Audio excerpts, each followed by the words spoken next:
নান্টু এখানে এসেছিল কেন? ওই যে ছেলে জিজ্ঞাসা করুন। আর একজন ক্যান্ডিডেট হওয়ার সুবাদে যে কেউ আমার সাথে দেখা করতে আসতেই পারে। ও, তার মানে আপনি বলতে চাইছেন আপনি ব্যক্তিগতভাবে নান্টুকে চেনেন না, তাই তো? একদমই তাই। কিন্তু আপনার প্রতিদ্বন্দ্বী রবিন বাবু থানায় এসে কমপ্লেন করলো যে রবিনের কমপ্লেনের ভিত্তিতে আপনি আমার এখানে চলে এলেন করতে। স্বাভাবিক, থানায় কারোর বিরুদ্ধে কমপ্লেন এলে তার তদন্ত করে সঠিক তথ্য বের করা এটা আমাদের ডিউটি। ভুল বলবেন, আপনার ডিউটি হচ্ছে রুলিং পার্টির পদলেহন করা। বাবু, একজন অন ডিউটি অফিসারের সঙ্গে কিভাবে কথা বলতে হবে সেটা আপনাকে শিখিয়ে দিতে হবে না। আর আলটিমেটলি কমপ্লেনটা তো মিথ্যে না। নান্টুকে তো আমরা এখান থেকে অ্যারেস্ট করলাম। আর আমি যদি বলি এটা রবিনের চক্রান্ত, ও নান্টুকে এখানে পাঠিয়েছিল আমাকে আক্রমণ করার উদ্দেশ্যে, ঠিক গতকাল আপনি তো জানেনই গতকাল আমার জনসভায় যেভাবে হামলা হয়েছে। মেয়াদ সময় মতন আপনি এসে পড়েছিলেন, তাই জানো তো আছে কি হতো। তাই না? আপনি তো আমার কৌতূহল বাড়িয়ে দিচ্ছেন। Interesting, it is very interesting. কি এই যে নান্টু আর আপনার সম্পর্কটা? নান্টুর সাথে আমার কিসের সম্পর্ক? তা এখন কি করে বলি, তার জন্য তো সময় লাগে। তবে একটা কথা জানেন পলাশবাবু, আমার আবার এই ধরনের কেস হাতে এলে আমার বাম হাতের তালুটা খুব চুলকাবে। যাই, আপাতত ওই নান্টুকে দিয়ে এই চুলকানিটা মিটাই। যাই।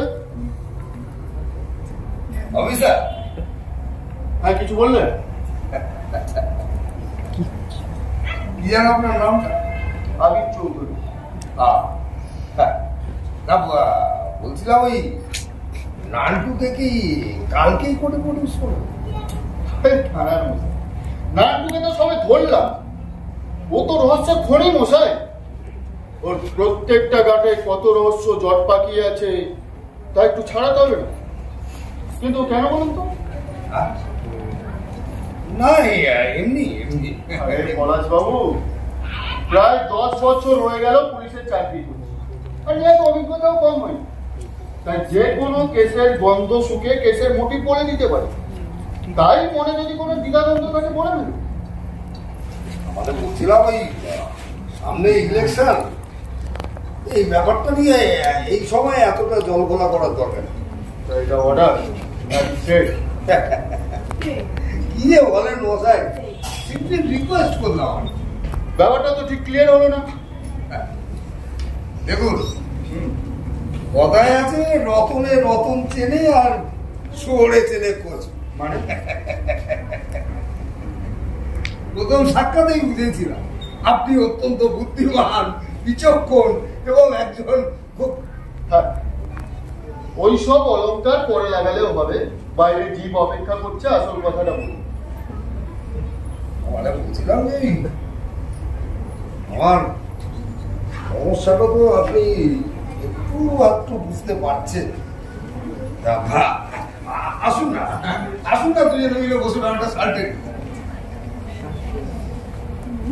আর আপনি যদি এই ইলেকশনে আমাকে ওই একটু হেল্প টেল্প করেন, এবার ভাবতে পারছি আমি ইলেক্টেড হলে আপনার আর আমার বন্ডিংটা। বুঝতে পেরেছি। তা এই ব্যাপারে আপনি আশাবাদী? 100%। শুধু আপনাকে ছোট্ট একটা কাজ করতে হবে। কি কাজ?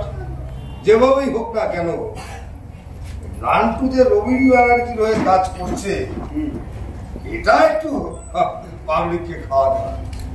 আর আশা করি এটা আপনার পক্ষে দেওয়ার একটা কঠিন কাজ হয়। কিভাবে? আরে নান্টুর যা কিছু ওঠা বসা সবই তো রবীন্দ্র ব্যানার্জির ছেলেদের সাথে বসা। প্রতিদিন ঘোষপাড়া ক্লাবে ওদের মদের আসর বসা। বলতে গেলে এটা এলাকার প্রত্যেকটা মানুষ জানে। আর তাছাড়া তো নান্টু এই এলাকার ছেলেই না। সে সমস্ত কিছু আমাদেরও জানা আছে। তবে একটা কথা আমি পরে বলবো, রবিন বাবু হলো রুলিং পার্টি লিডার। আপনার থেকে ওনার পলিটিক্যাল ইনফ্লুয়েন্স অনেক বেশি। আপনি পলিটিক্যাল ইনফ্লুয়েন্স, নটোরিয়াস ক্রিমিনাল, শিল্পের নামে নিজের কারখানায় গোড়া বালুদের ভান্ডার বানিয়ে রেখেছে মশাই। এই যে গতকাল যে ছেলেটা মারা গেল বোম ব্লাস্টে, একবার ভেবে দেখুন তো ওর মৃত্যুর দায় কে নেবে? সেদিনের পর থেকে ওর জনসমর্থন এলাকায় তলা নিতে ঠেকেছে মশাই। তারপরে পদের উপর বিষ পড়া হচ্ছে কি নানটু। আর তো মাত্র কটা দিন ইলেকশন এসেছে, এই কটা দিন শুধু নানটুকে একটু আপনার টিপে রাখুন please, please Aamir Babu please. হাতটা ছাড়ুন, হ্যাঁ হাতটা ছাড়ুন।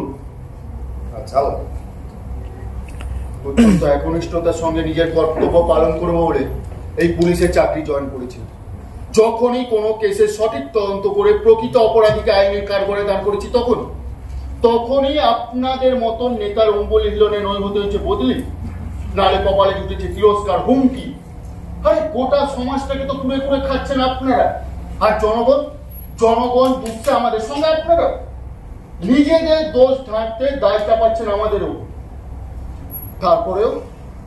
তারপরেও আপনারা বলেন জনপ্রতিনিধি, আর আমরা হলাম সমাজের শত্রু। আরে অলোক বাবু নাকি আবির বাবু, আপনার এই সমস্ত এই ভাষণটা এখন আর পাবলিক খায়। টিভিতে, সিনেমায়, থিয়েটারে এই সমস্ত দেখতে দেখতে পাবলিকের ঘেন্না ধরে গেছে। বাস্তবটাকে একটু ভাবার চেষ্টা করুন। আচ্ছা আপনি বলুন, এই স্রোতের বিপরীতে সাঁতার কেটে আজ পর্যন্ত কেউ কারো লক্ষ্যে পৌঁছতে পেরেছে?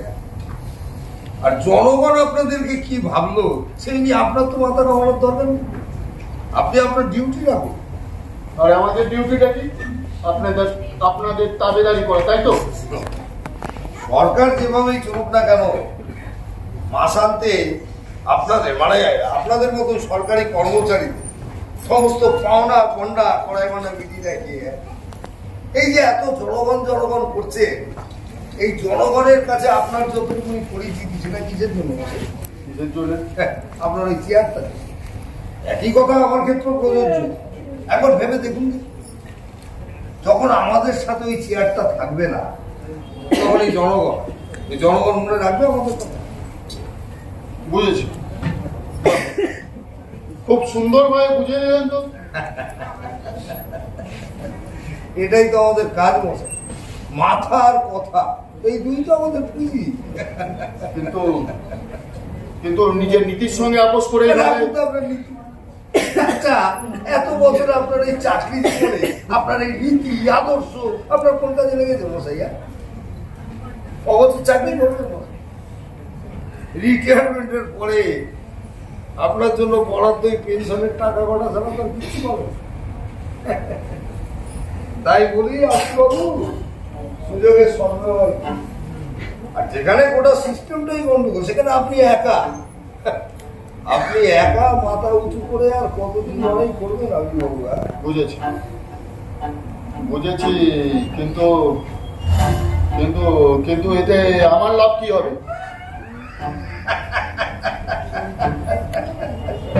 প্রথমেই তো বললাম, রতনের রতন ছেলে সুরে ছেলে করছে।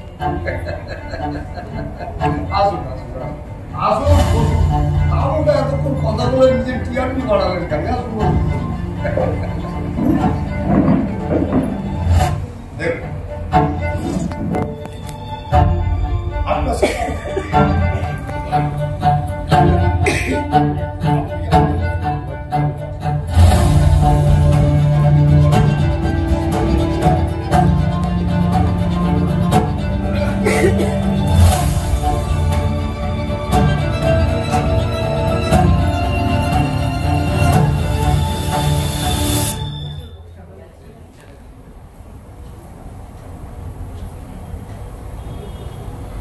ঠিক আছে, আজ তাহলে উঠি। হ্যাঁ কাল সকালে তাহলে থানায় দেখা হচ্ছে।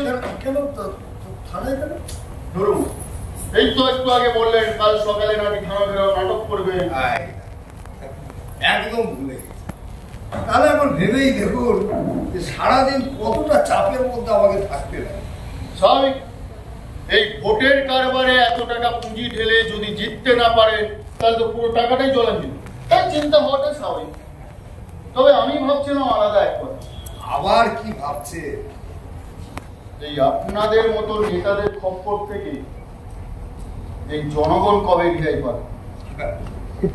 সেই ভাবনাটা নয়, তাদের কি ভাবছি? আপনি আপনার দিকটা দেখুন, তাছাড়া আমরা কি করি? হ্যাঁ,